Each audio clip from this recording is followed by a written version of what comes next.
We're joined this morning by Safwan Chowdhury, a spokesperson for the Ahmadiyya Muslim Jama'at Canada, and Famida Kamali, a senior advisor for the Ontario Digital Service and founder of PSI Muslim. I love that name. An online community that connects Muslims to the public sector. So great to have you here for this conversation this morning.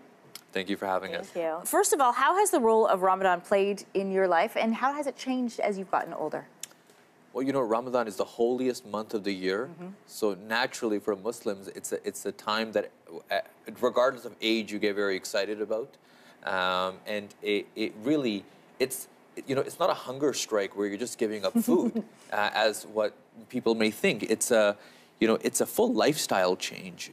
It's a spiritual discipline. It's a physical discipline. It's a mental discipline, and it's 30 days to really focus on what Muslims like to spend their time praying, and it's 30 days of discipline to kind of get you through the rest of the year. And as that discipline starts to fade away, Ramadan comes back.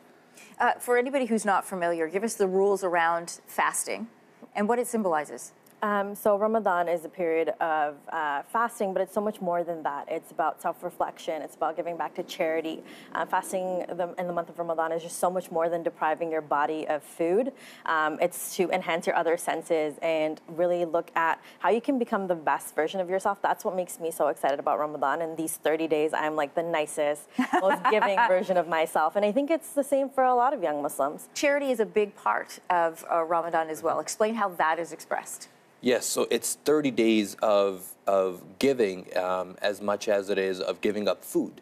You see, we're so fortunate living in a country like Canada where we have abundance.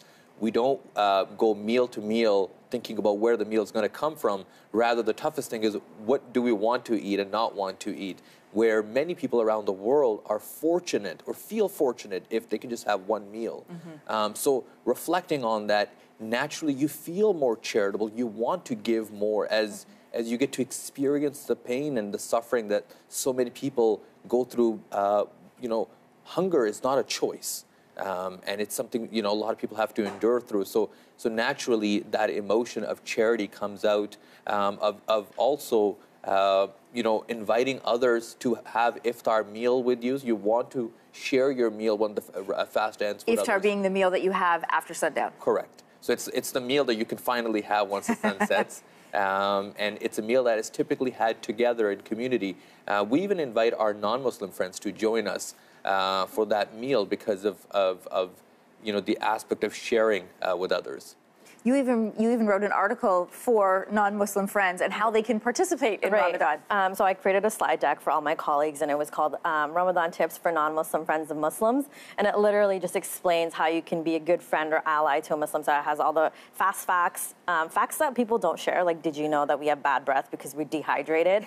And also, if you want to participate, you don't necessarily have to fast or give up food. There's other ways you can come to an iftar meal, break bread with us. Charity is so huge. You can participate in various charitable activities. There's a number of activities across the GTA where people come and give back to food banks or shelters. What is it like being a young Muslim in Canada today? And how does your practice of Ramadan differ a little bit than maybe how your parents practiced or your grandparents? Canada is a very unique country in a way where we're very culturally diverse. People are generally familiar, at least in the metropolitan cities, of what Ramadan is, that Muslims are fasting. My coworkers and colleagues get very concerned about me, and they often say, "Oh my God, Ramadan is here," and I go, "No. It's a month that we look forward to this month. This is not something to be feared or to be worried about, or to be pitied for." Yeah, or to be pitied for. But although you have to skip all the office birthday parties.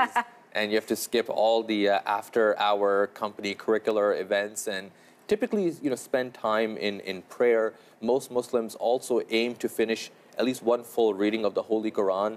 So you try to sneak out time to be able to do that because it's a pretty sizable book. You have 30 days to finish the whole book. So you kind of try to save up all that time that you're not spending eating to spend in extra worship. If you can give one message this morning to people in Canada who either don't know much about Ramadan, what would you tell them? I would just say, if you're interested, ask a friend. You can read my deck, obviously, online, but just ask and show interest. You don't have to make assumptions. Ramadan, like my colleague said, is not hard for us, and we just want to Thank you both. share.